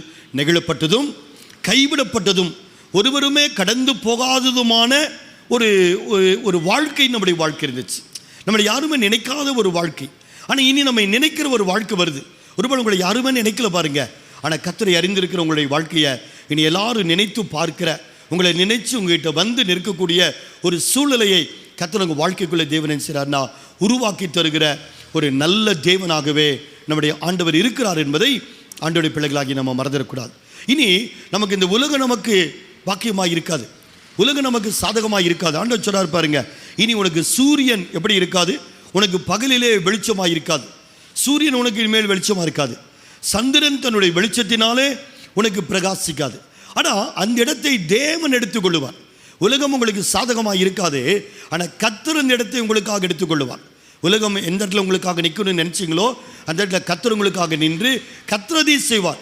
கர்த்தரே உங்களுக்கு நித்திய வெளிச்சமாகவும் உங்கள் தேவனே உங்களுக்கு மகிமையுமாயிருப்பார். இனி சூரியன், இனி கர்த்தர் நமக்கு அப்படிப்பட்ட நிலைக்குள்ள வந்ததுனால இனி என்னுடைய சூரியன் அஸ்தமிப்பதும் இல்லை, என் சந்திரன் மறைவதும் இல்லை. எல்லாரும் சொல்லுங்க, இனிமேல் என்னுடைய சூரியன் அஸ்தமிப்பதில்லை, என்னுடைய சந்திரன் இனி மறைவதில்லை. கர்த்தரே எனக்கு நித்திய வெளிச்சமாயிருப்பார். எல்லாரும் சொல்லுங்க, கர்த்தரே எனக்கு நித்திய வெளிச்சமாயிருப்பார். என்னுடைய துக்க நாட்கள் முடிந்து போகிறது. ஆமென். எல்லாரும் சொல்லுங்க, என்னுடைய துக்க நாட்கள் முடிந்து போகிறது. மறுபடியும் சொல்லுங்க, இனி உலகத்துடைய சூரியன் எனக்கு வெளிச்சமாயிராமல், சந்திரன் எனக்கு இனிமேல் வெளிச்சமாயிராமல், கர்த்தரே எனக்கு நித்திய வெளிச்சமாயிருப்பார். எல்லாம் சொல்லுங்க, கர்த்தரே எனக்கு நித்திய வெளிச்சமாயிருப்பார். பகலில் எனக்கு சூரியன் வெளிச்சமாக இருக்காது, சந்திரனுடைய வெளிச்சத்தினால எனக்கு வெளிச்சம் கொடுக்காது. ஆனால் கர்த்தரே எனக்கு நித்திய வெளிச்சமாயிருப்பார். அடுத்து கர்த்தர் எனக்கு நித்திய வெளிச்சமாயிருப்பார், கர்த்தர் எனக்கு மகிமையாயிருப்பார். இனி என்னுடைய சூரியன் என்னுடைய வாழ்க்கையில் இனி அஸ்தமிப்பதில்லை, என்னுடைய சந்திரன் இனி மறைவதில்லை. கர்த்தர் எனக்கு நித்திய வெளிச்சமாயிருப்பார். என்னுடைய துக்க நாட்கள் முடிந்து போகிறது. என் துக்க நாட்கள் முடிந்து போகிறது. ஒருவேளை இந்த உலகத்தை பார்த்தீங்கன்னா துக்க நாட்கள் ஆரம்பிக்குது, இருள் ஆரம்பிக்கிறது, காரிருள் உலகத்தை சூழ்ந்து கொள்கிறது. ஆனால் தேவச்சனங்களுக்கு இது மகிமையின் நாட்கள் மட்டும் இல்லை, அவருடைய துக்கங்கள் முடிகிற நாட்கள் இது. ஆமேன். விசுவாசிக்கிறீங்களா? விசுவாசிக்கிறீங்களா? எந்த சூழலில் கர்த்தர் எனக்கு செய்வான். இன்னைக்கு உலகத்தை மட்டும் பார்த்துட்டிங்கன்னா என் வாழ்க்கையில் இது எப்படி நடக்கும்னு தான் கேட்பீங்க. எலிசா கிட்ட அந்த பிரதானி கேட்டது போல எப்படி நடக்கும்? ஏறக்குறைய 2 ஆண்டுகள் தாண்டி இந்த பயங்கர நிலைகள் வளர்ந்து கொண்டு போகுது. இது எப்படி ஒரே ராத்திரியில் முடியும்? எப்படி ஒரே நாளில் முடியும்? சிறியருடைய இராணுவத்தை ஒரே ராத்திரியில் இரவோடு கூட இரவாக எத்தனையோ வருஷங்கள் பாளையம் இறங்கியிருந்த அந்த இராணுவத்தை கர்த்தர் ஒரு ராத்திரியில் அவங்களை விரட்டி விட தேவனால் முடியும் என்று சொன்னால், அவங்க வைத்திருந்த குதிரைகள் அப்படியே விட்டுட்டாங்க, கழுதைகள் அப்படியே இருக்கிறது, கூடாரங்கள் அப்படியே இருக்கிறது, உள்ள இருக்கிற வெள்ளியும் பொண்ணும் அப்படியே இருக்கிறது, உள்ள இருக்கிற ஆகாரங்கள் அப்படியே இருக்கிறது. அது எடுத்துட்டு போகிறது கூட அவங்களுக்கு நேரம் இல்லை. ஒரே ராத்திரியிலே தேவன் அவர்களை விரட்டி விட தேவனால் முடியுமானால், இன்னைக்கு உலகத்தில் இருக்கிற பயங்கர சூழல்களை ஒரு ராத்திரியில் தேவனால் விரட்டி விட முடியும். நீங்கள் நம்புறீங்களா? நீங்கள் விசுவாசிக்கிறீங்களா? உலகம் நமக்கு இனிமேல் வெளிச்சமாகிறாது, சூரியன் நமக்கு வெளிச்சமாகிறாது, சந்திரன் நமக்கு வெளிச்சமாகிறாது, உலகம் நமக்கு சாதகமாகிறாது. ஆனால் அந்த இடத்தை கர்த்தர் நிரப்புவார். கர்த்தரே எனக்கு நித்திய வெளிச்சமாயிருப்பார், கர்த்தரே எனக்கு நித்திய மகிமையாயிருப்பார். என்னுடைய வாழ்க்கையில் கர்த்தருடைய வெளிச்சம் என்பது உதிக்கிறதா இருக்கிறது. என்னுடைய சூரியன் இனி அஸ்தமிப்பது கிடையாது, என்னுடைய சந்திரன் இனி மறைந்து போவது கிடையாது. என்னுடைய வாழ்க்கையில் கர்த்தரே எனக்கு நித்திய வெளிச்சமாயிருப்பார். என்னுடைய வாழ்க்கையில் என்னுடைய துக்க நாட்கள் முடிந்து போகிறது. தைரியமாக சொல்லுங்க, என் துக்க நாட்கள் முடிந்து போகிறது, என் வியாதியின் நாட்கள் முடிந்து போகிறது, என் குடும்பத்தில் இருக்கிற பிரச்சனையின் நாட்கள் முடிந்து போகிறது, என்னுடைய கண்ணீரின் நாட்கள் முடிந்து போகிறது, என்னுடைய தோல்வியின் நாட்கள் முடிந்து போகிறது. கர்த்தரே எனக்கு நித்திய வெளிச்சமாயிருப்பார். விசுவாசிக்கிறீங்களா? அப்படி விசுவாசிக்க ஆண்டவருடைய பிள்ளைகள் கற்றுக்கொள்ளணும். அதுதான் காலை வேறே ஆவியுள்ளவனாய் இருந்ததை போல நாம் வேறே ஆவியுள்ளவர்களாய் இருக்கிற ஒரு அனுபவம், கர்த்தரை உத்தமமாய் பின்பற்றுகிற அனுபவம். எந்த நிலைகள் வந்தாலும், எந்த சூழல் வந்தாலும் கர்த்தர் வாக்கு கொடுத்தார், வாக்குத்தத்தத்தை நிறைவேற்ற தேவன் வல்லமையுள்ளவராயிருக்கிறார், ஆண்டவர் வல்லமையுள்ளவராயிருக்கிறார்கிறத விசுவாசித்து கடந்து போகிற ஒரு அனுபவம் நம்முடைய வாழ்க்கையில் இருக்க வேண்டும். கர்த்தர் சொன்னதை நிறைவேற்றுவார். எப்படி காரியங்கள் கடந்து போனால், ஆபிரகாம் தான் சொன்னார், இந்த அருமையான இந்த ஈசாக்கை தேவன் பலி கேட்கிறார், நான் பலியிடத்தான் போறேன், ஆனால் எனக்கு ஒன்று தெரியும், இந்த ஈசாக்கின் மூலமாக உடைய சந்ததி விளங்கும் என்று தேவன் வாக்கு கொடுத்தார்.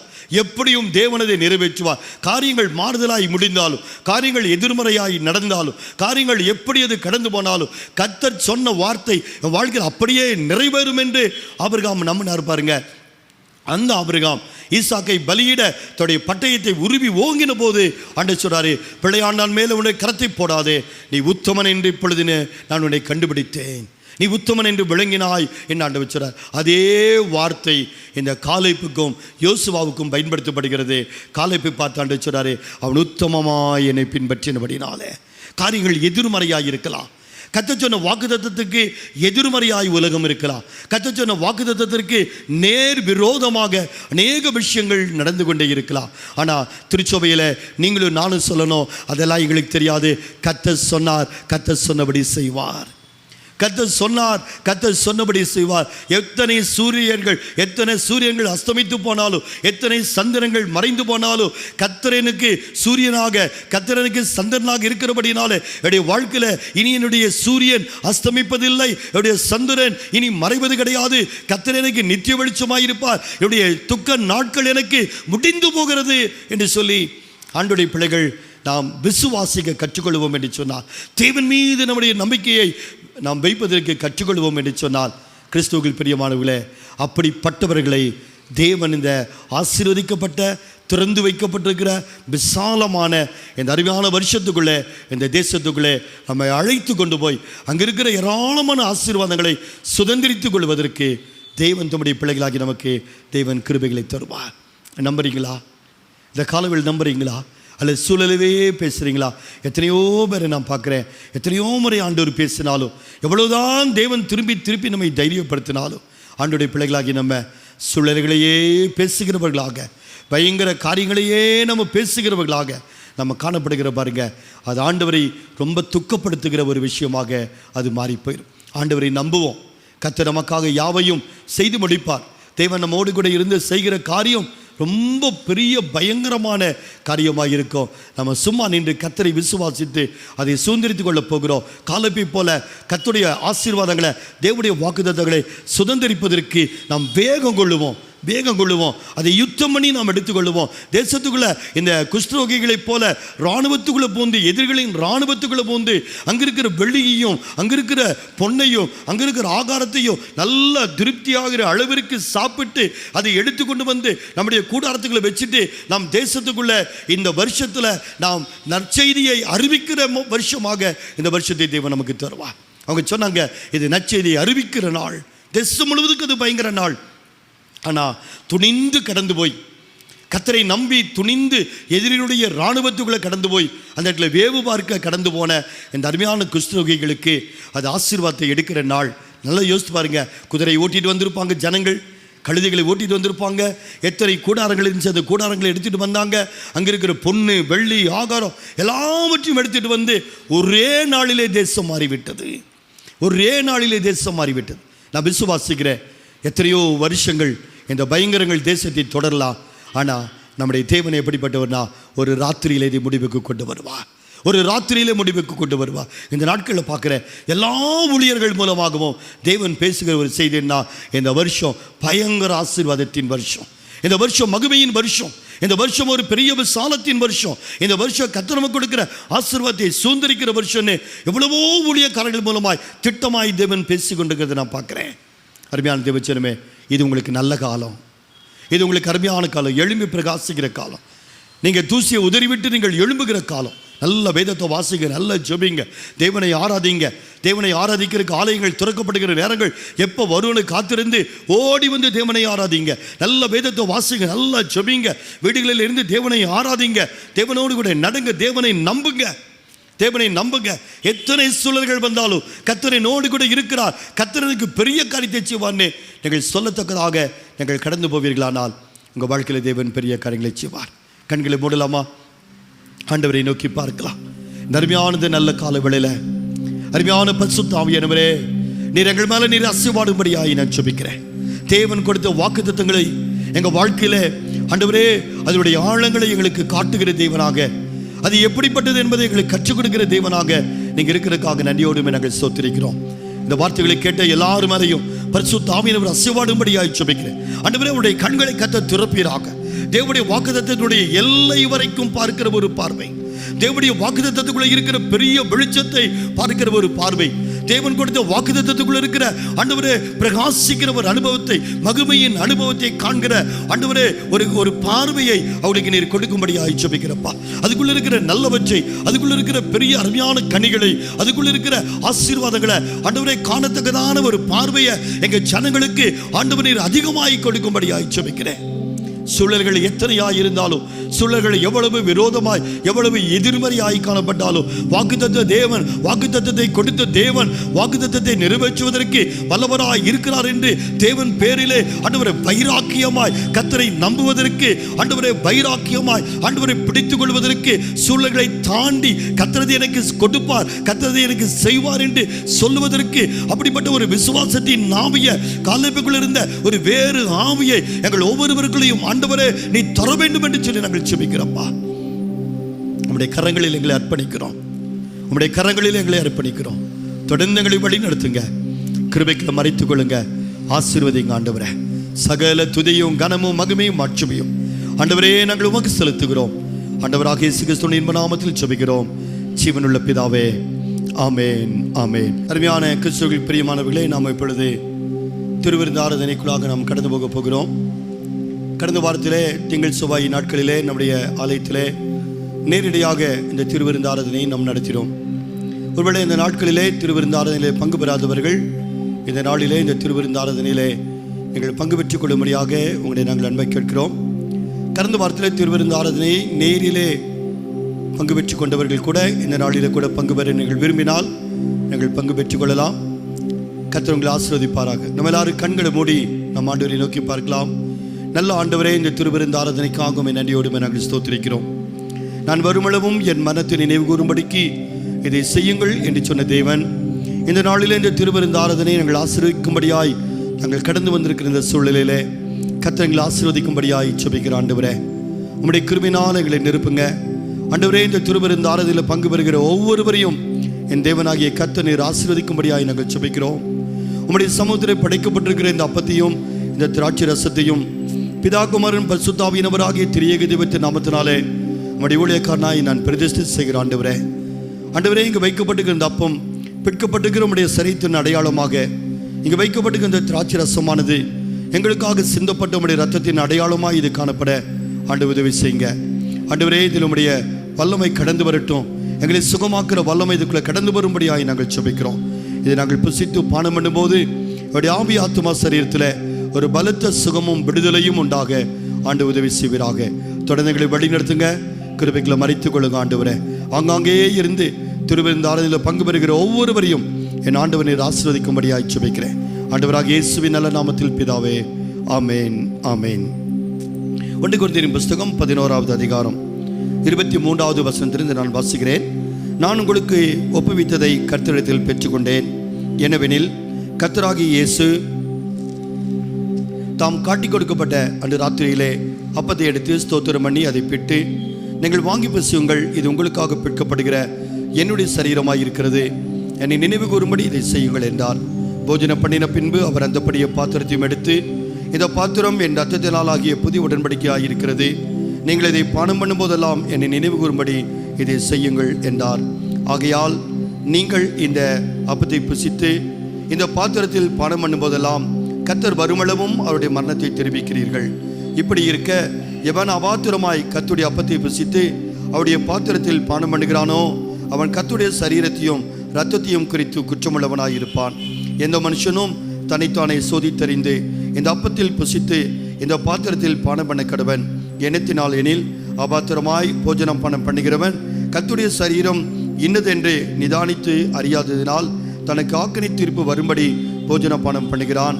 இது நிமித்தம் உங்களில் அநேகர் பலவீனரும் வியாதி உள்ளவர்களுமாய் இருக்கிறார்கள், அநேகர் நித்திரையும் அடைந்திருக்கிறார்கள்.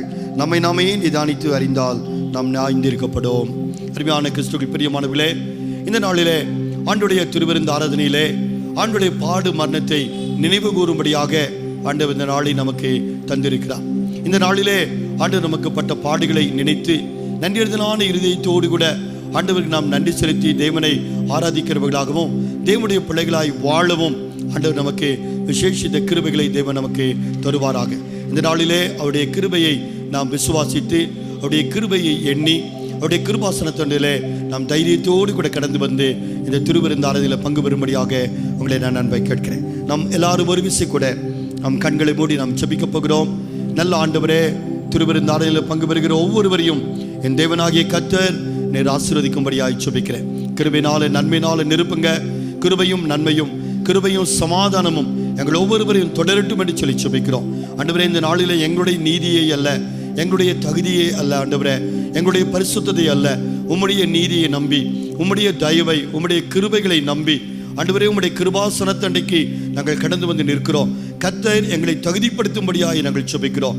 எங்களாலே நாங்கள் தகுதியுடையவர்கள் அல்ல ஆண்டவரே, எங்களாலே நாங்கள் பரிசுத்தம் அடைய முடியாத ஆண்டவரே, உம்முடைய நீதியை நம்பி, உம்முடைய ஆண்டவரே, உம்முடைய கர்த்தாவை கிருபையை நம்பி நாங்கள் வந்து நிற்கிறோம். உம்முடைய ரத்தத்தினால கத்திரங்களை கழுவி எங்களை பரிசுத்தப்படுத்தும். உம்முடைய கிருபாசனத்தண்டைக்கு வருவதற்கு உம்முடைய விசேஷித்த கிருபைகளை ஆண்டவரே எங்களுக்கு தர வேண்டும் என்று சொல்லி நாங்கள் ஜெபிக்கிறோம். ஆண்டவரே, ஆங்காங்கே வீடுகளிலே திருவிருந்தாரில் பங்கு பெறுகிற ஒவ்வொருவரையும் என் தேவனாகிய கர்த்தர் அவளை ஆசீர்வதிக்கும்படியாய் ஆண்டவரே, இந்த திருவிருந்தில் பங்கு பெறுகிற போது அவர்களை குணமாக்கும்படியாய் நாங்கள் ஜெபிக்கிறோம். ஆண்டவரே, உடைய கிருபையினால் நிரப்புங்க அப்பா. ஒவ்வொரு வீடுகளில் வைக்கப்பட்டிருக்கிற ஆண்டவரே இந்த அப்பத்தையும் ஆண்டவரே இந்த திராட்சை ரசத்தையும் நீர் ஆசீர்வதிக்கும்படியாய் நாங்கள் ஜெபிக்கிறோம். கர்த்தர் அதை அங்கீகரிக்கும்படியாய் நாங்கள் ஜெபிக்கிறோம். ஆண்டவரே, அதில் பங்கு பெறுகிற போது அதை புசித்து பானம் பண்ணும் போது உம்முடைய அருமையான பிரசனத்தினாலே ஒவ்வொருவரும் நிரப்பப்படட்டும். ஆண்டவரே, பரிசுத்த ஆவியானவரால் தொடப்படட்டும். ஆண்டவரே, தாவையும் உமக்கு நாங்கள் நன்றி சொல்கிறோம். தொடர்ந்து எங்களை வழிநடத்தி ஆசீர்வதிங்க ஆண்டவரே. ஆண்டவராக இயேசு கிறிஸ்துவின் இன்ப நாமத்தில் பிதாவே, ஆமேன், ஆமேன். தாம் காட்டி கொடுக்கப்பட்ட அந்த ராத்திரியிலே அவர் அப்பத்தை எடுத்து அதை ஸ்தோத்திரம் பண்ணி அதை பிட்டு, நீங்கள் வாங்கி புசியுங்கள், இது உங்களுக்காக பிற்கப்படுகிற என்னுடைய சரீரமாய் இருக்கிறது, நான் வருமளவும் என் மரணத்தை நினைவு கூறும்படிக்கு இதை செய்யுங்கள் என்றார். நீங்களுடைய கரங்களிலே உங்களுடைய வீடுகளில் வைத்திருக்கிற இந்த அப்பத்தை உங்களுடைய கரங்களிலே எடுத்து வைத்துக் கொள்ளுங்கள். நாம் இப்பொழுது அறிக்கை செய்து நாம் தேவனுடைய அந்த பந்தியிலே நாம் பங்கு பெறப் போகிறோம். நம்ம எல்லாரும் சேர்ந்து சொல்லுவோம், இது எனக்காக பிற்கப்பட்ட தேவ ஆட்டுக்குட்டியாகிய என் ஆண்டவராக இயேசு கிறிஸ்துவின் திருச்சரீரமாய் இருக்கிறது. நான் அவருடைய மாம்சத்தை புசித்து அவருடைய இரத்தத்தை நான் பானம் பண்ணுகிறபடினாலே நித்திய ஜீவன் எனக்குண்டு, இரண்டாம் மரணத்துக்கு மேல் அதிகாரம் இல்லை. அவருடைய தழும்புகளினாலே நான் குணமாகிறேன், வியாதிகளுக்கு மேல் அதிகாரம் இல்லை. ஆண்டவராக இயேசு சிலுவையிலே சம்பாதித்த எல்லா விதமான ஆசீர்வாதங்களுக்கும் நான் பங்காளியாக இருக்கிறேன், தரித்திரத்துக்கு மேல் அதிகாரம் இல்லை. ஆபிரகாமுக்கு உண்டான ஆசீர்வாதங்கள் ஆண்டவராக இயேசு கிறிஸ்துவின் மூலமாக எனக்கு கடந்து வருகிறபடினாலே சாபங்களுக்கு மேல் அதிகாரம் இல்லை. இது எனக்காக பிற்கப்பட்ட தேவ ஆட்டுக்குட்டியாகிய என் ஆண்டவராக இயேசு கிறிஸ்துவின் திருச்சரீரமாய் இருக்கிறது. நம்ம எல்லாரும் ஸ்தோத்திரம் பண்ணி ஏகோபித்து இந்த அப்பத்தை நாம் புசிக்கலாம். ஸ்தோத்திரத்தோடு எல்லாரும் புசிங்க. ஆண்டவர் இந்த நாள் உங்களை ஆசீர்வதிக்கிறார். போஜனம் பண்ணின பின்பு அவர் அந்தபடியே பாத்திரத்தையும் எடுத்து, இந்த பாத்திரம் என் இரத்தத்தினால் ஆகிய புதிய உடன்படிக்கையாக இருக்கிறது, நான் வருமளவும் என் மனத்தை நினைவு கூறும்படிக்கு இதை செய்யுங்கள் என்றார். நம்ம எல்லாரும் நம்முடைய வீடுகளில் வைத்திருக்கிற இந்த திராட்சை ரசத்தை நம்முடைய கரங்களில் எடுத்துக்கொள்வோம். நம்ம எல்லாரும் அறிக்கை செய்வோம், இது எனக்காக பிழியப்பட்ட மெய்யான திராட்சை ஆகிய என் ஆண்டவராகிய இயேசு கிறிஸ்துவின் திரு ரத்தமாய் இருக்கிறது. இயேசு கிறிஸ்துவின் ரத்தம் அவருடைய சகல பாவங்களை நீக்கி என்னை சுத்திகரிக்கிறது.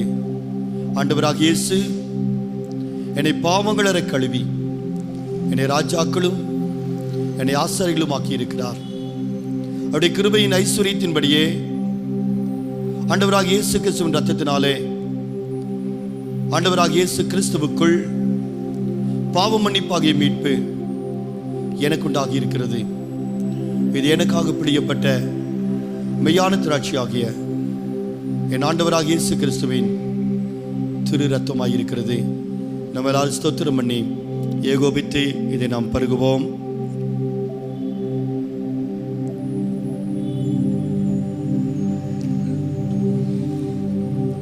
நல்ல ஆண்டவரையுமே நன்றியோடுமே நாங்கள் ஸ்தோத்திரிக்கிறோம், துதிக்கிறோம்.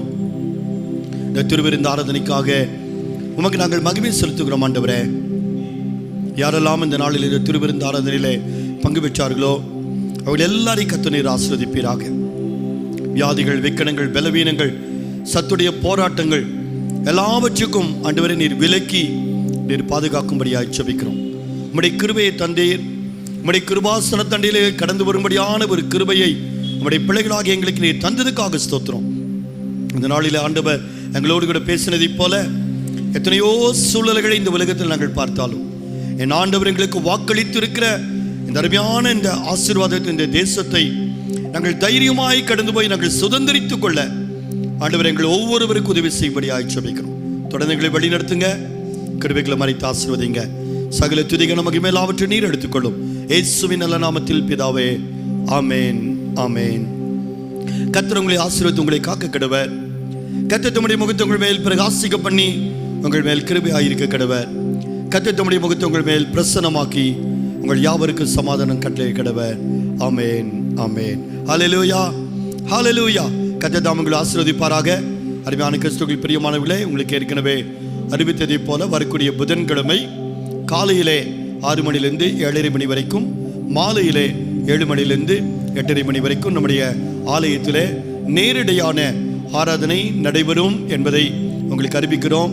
நீங்கள் யாவரும் கடந்து வந்து நீங்கள் இதில் கலந்து கொள்ளும்படியாக உங்களை நாங்கள் அன்பை கேட்டுக்கொள்கிறோம். கர்த்தர் உங்களுக்கு கொடுத்திருக்கிற கிருபையின் நாட்களை பயன்படுத்திக் கொள்ளுங்கள். நாட்கள் பொல்லாதவைகளானபடினாலே காலத்தை பிரயோஜனப்படுத்திக் கொள்ளுங்கள் என்று வேதத்தில் வாசிக்கிறோம். ஆகவே இந்த ஆராதனைகள் எங்களை கலந்து கொள்ளும்படியாய் உங்களை அன்பை கேட்கிறோம். ஆண்டவர்கள் ஆசீர்வதிப்பாராக. ஆமேன், ஆமேன்.